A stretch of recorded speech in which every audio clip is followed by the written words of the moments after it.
We go through the Chicago Bears' loss to the New Orleans Saints next on the Unbearable Sports Podcast. We're going to take the North and never give it back. So that's a good pick. You get the corner. I got to go bold, right? I got to go bold for this. Yeah, she's got some nice long Welcome hair. back to the Unbearable Sports Podcast. I'm your host, Brad Barron. Make sure to like and subscribe out there on YouTube and rate the show 5 stars everywhere you get your podcast, because we're also giving away a Darnell Wright jersey if you rate the show 5 stars out there on Apple Podcast. And when we reach 58 5-star ratings out on Apple Podcast, we will give a Darnell Wright jersey away to one lucky fan.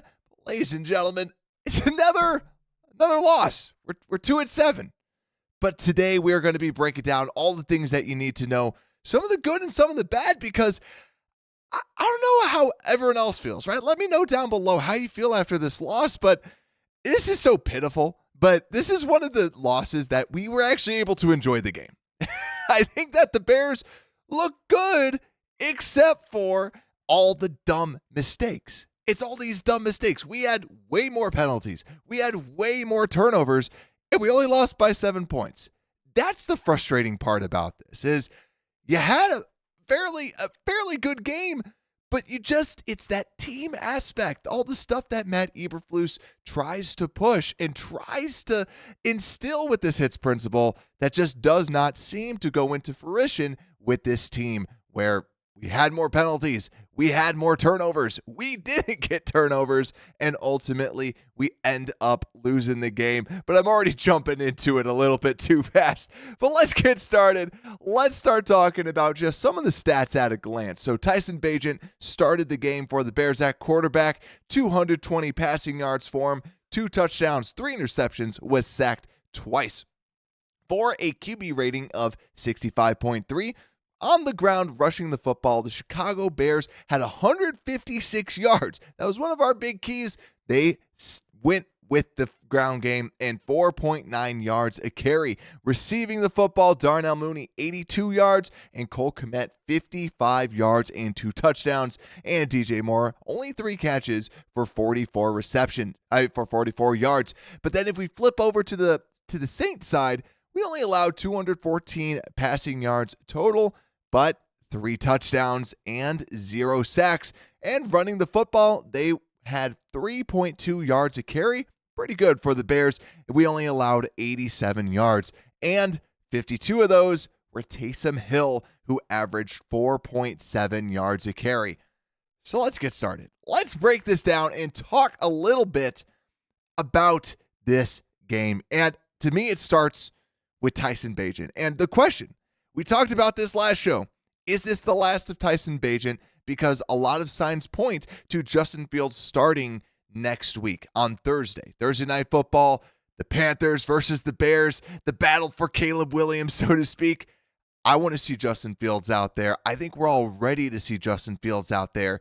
And to be fair to Tyson Bagent, he makes a lot of good throws that I like. Right? He's got this quick release. He's got this, he goes through his reads. There was a handful of plays that for a rookie undrafted free agent, stepping up in the pocket, making moves, you got to applaud the guy.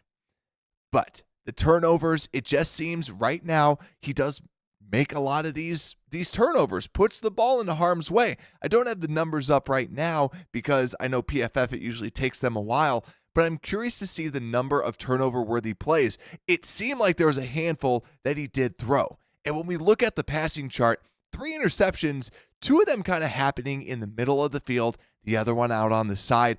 And it's just these little timing throws that can come with experience, right? He can get better with that experience. But I thought overall, we know what Tyson Bagent is for this year, right? He's an undrafted rookie free agent that can come in and play well. Nothing bad against him. I thought that he played pretty decently. And you look at the passing chart, really was able to spread the ball around the field. Now, a lot of his passes came behind 15 yards, but still, that's kind of where his bread and butter is and where he's good. Now, this week, if we get Justin Fields back, now we're talking about the long game. Now we're talking about the deep ball. Now we're talking about a different strategy altogether. I got to say, with all these games, if this is the last that we'll see of Tyson Bagent this year, I'm good, right? And I think that's the big thing. A lot of the Bagent mania, I think, has subsided. And I think us as Bears fans, everyone wants to see Justin Fields. And I think the big thing here, I just want to see Justin Fields healthy. I want to see him have his best foot forward so that we could truly see what he is. So if the Bears have a new regime, they know what they have at the quarterback position so we can make the best possible situation, right? We saw what a good quarterback can do with the CJ Stroud today, where he takes the Houston Texans and makes them look great, leads them to a touchdown drive. That's where we want our quarterback to do that. I'm hoping Justin Fields can do that. I'm hoping he comes back and just obliterates the Panthers. But we'll see. And don't worry, we'll all break it down for you here on the show. But someone who did obliterate the opposing team, D'Onta Foreman. That's the next big key that I want to talk about. D'Onta the bell cow. Because we've always talked about this, that the Bears believe in splitting the backfield out and giving carries to everybody. And it's only 15 carries, only 10 carries. D'Onta Foreman got 20 carries today, and Roschon Johnson only 2 carries today. Darrington Evans only 1, and Tyson Bagent 8. So Tyson was running the ball, scrambling well. That's another thing I forgot to say. I really like his scramble ability. Now, it's not Justin Fields. Nobody's Justin Fields with that speed. But Tyson Bagent, he was able to get a lot of yards on the run, and just more kudos to him as the backup moving forward with Justin Fields. But the topic is D'Onta Foreman. I was actually kind of shocked by how much they leveraged D'Onta Foreman. Foreman also averaged 4.2 yards a carry. Pretty good.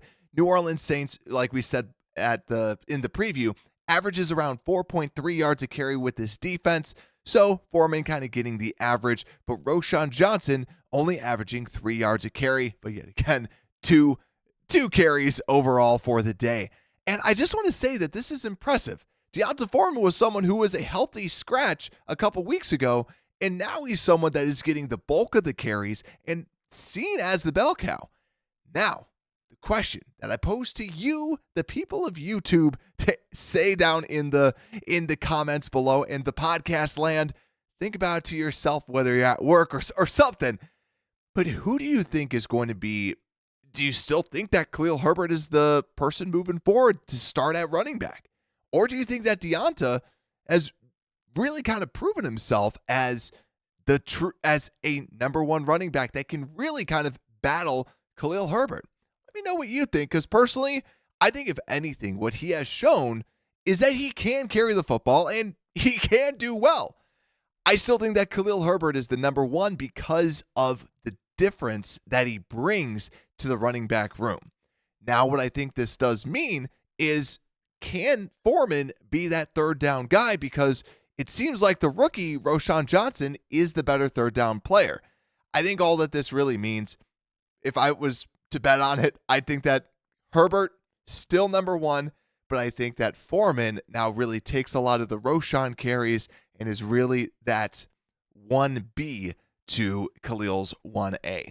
But I like to see the running game going. Also, I got to give it to Braxton Jones. Now, we did a little bit of a timeshare, but it's nice to see the left tackle, Braxton Jones, out there and playing. Big step up from a Larry Borum, and I really do hope that he can be fully healthy for this game on Thursday. And also, just because I want to throw this in here, because I don't have a topic of offensive line, I got to give more kudos to Darnell Wright. Now, I just watched the game once, so I wasn't like breaking down the film like crazy.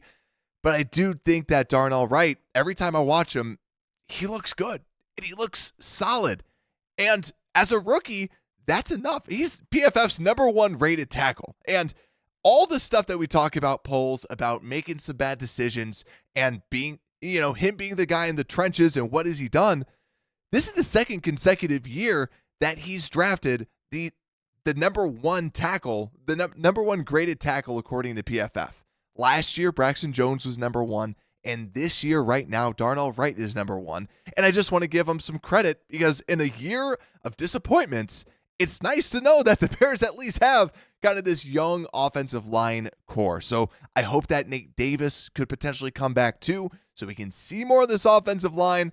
But it's nice to see at least the young core doing well, unlike Lucas Patrick and a Cody Whitehair, which have been really struggling.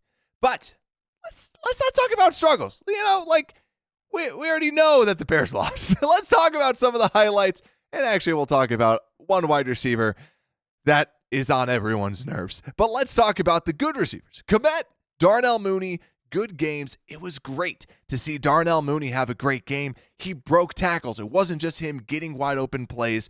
He really made these moves. I want him to continue doing this. I don't want him to get a one-year prove-it deal on another team. I want him to be the number 2 wide receiver on this team because he's good. He's a good receiver.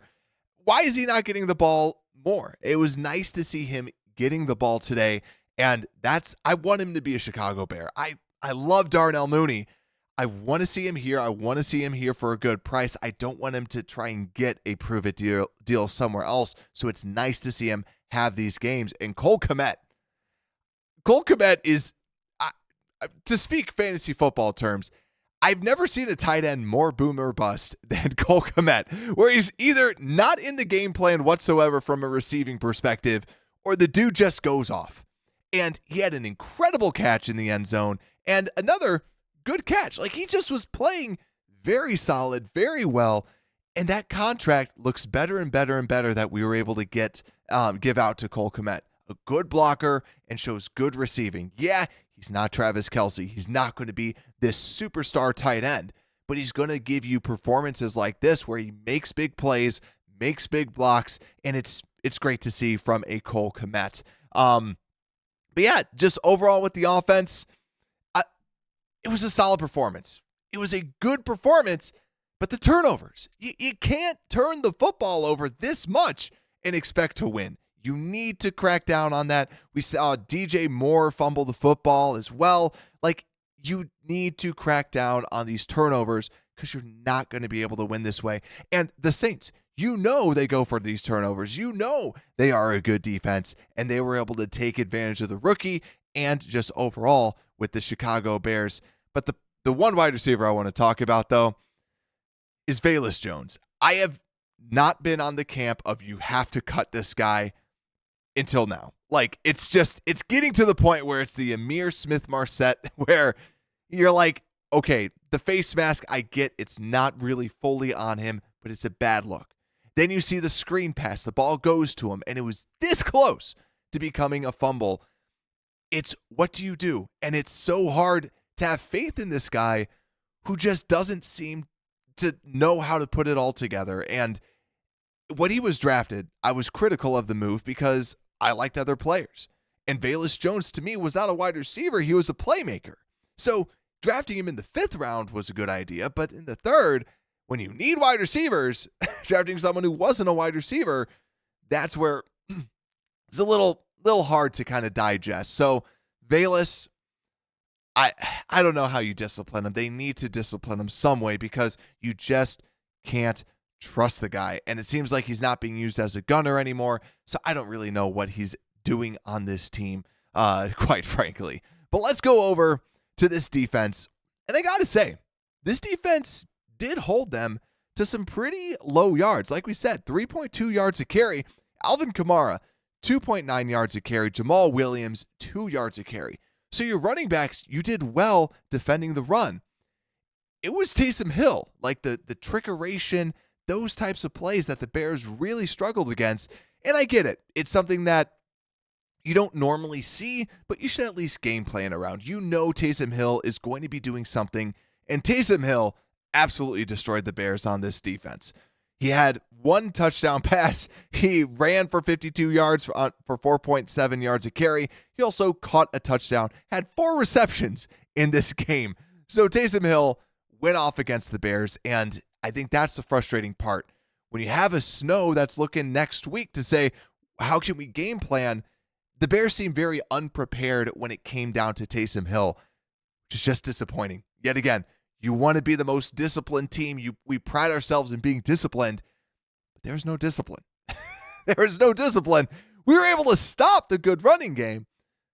We were able to stop the running game, but everything else, not so much. But I also got to talk about Sweat, right? I was going to title this section No Sweat, but I didn't want people to think that he was hurt or anything like that. We didn't see Montez Sweat today. We saw him out there, but not a lot of big plays. 2 tackles. He's charted with 2 tackles and 1 pass defense. Now, I know some people are going to jump and be like, you got to do better, Montez. You got to do better. This is kind of what he is. He's not a pass rusher. He has 6.5 sacks right now, but he's never been this big pass rusher. And I know he just signed that big deal.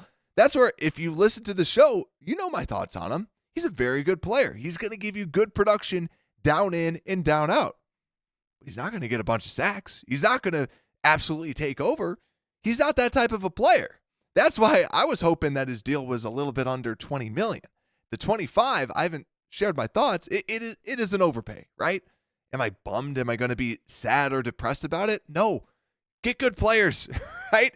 Right? It's like buying a house in this economy. You get a house in this economy, you know you're overpaying. You know you're paying too much. The Bears have them, right? So I'm not looking into this. This is his first game. I would have liked to see a little bit more.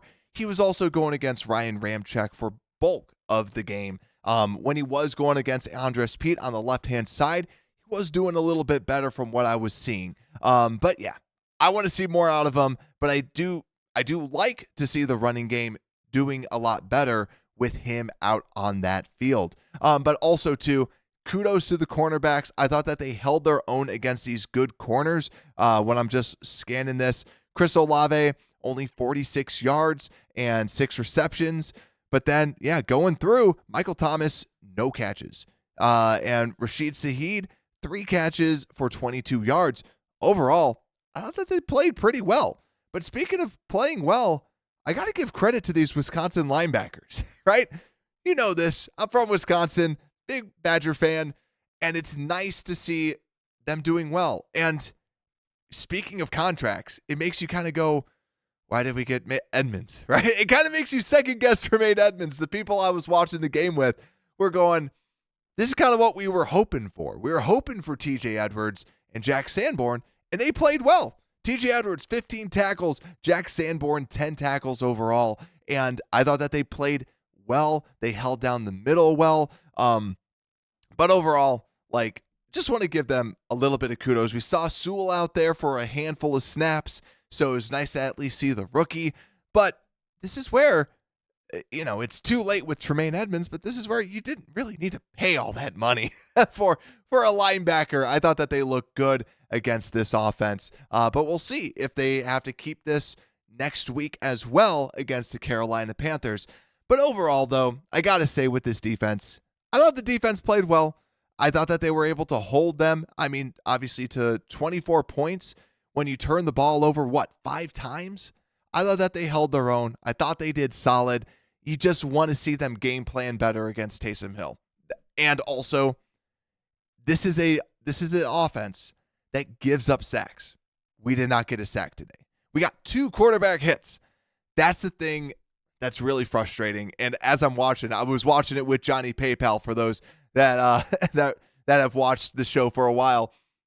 And PayPal turns to me and he goes, we have to fire this defensive line coach. We have to fire the Bears defensive line coach because we have players.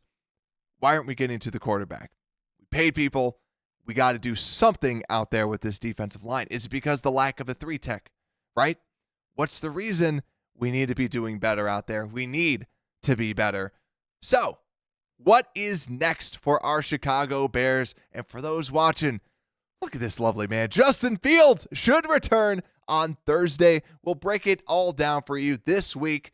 And make sure to stay tuned. Make sure to like and subscribe out there on YouTube. And with that, Unbearable Sports Podcast, we are out.